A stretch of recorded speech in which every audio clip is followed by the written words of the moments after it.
What's up, Coach here? And we're gonna look at a little psoas stretch.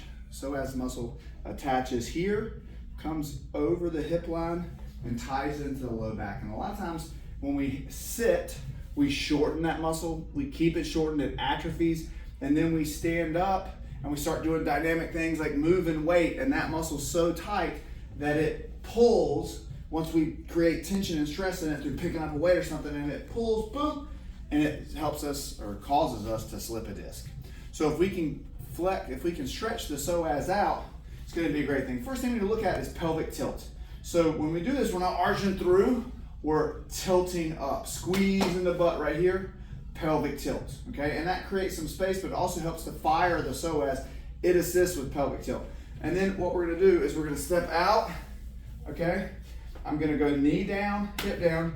I'm in the stretch position and I'm gonna squeeze that glute, boom, and you'll feel the stretch come right through here, okay?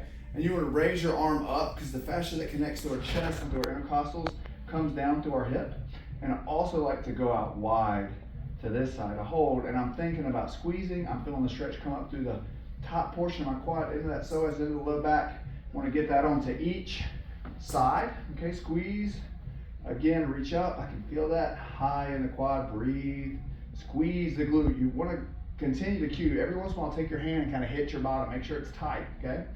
And we can take it a little farther by moving our outside foot out.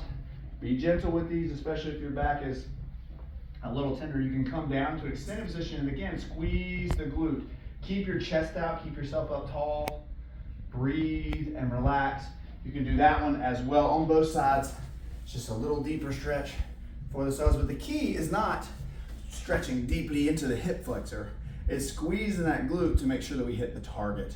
As you create and you get things a little looser in that area, always good to either use what we showed you before, the cobra pose or banana pose, or stand, taking your hands, applying light pressure to either side, squeeze your bottom and arch. It'll help get things back into where they're supposed to go.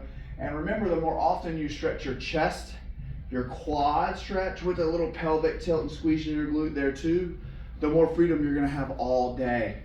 So that thing doesn't atrophy quite as much. It lengthens back out, keeps your low back healthy all the time. You've got this, be well.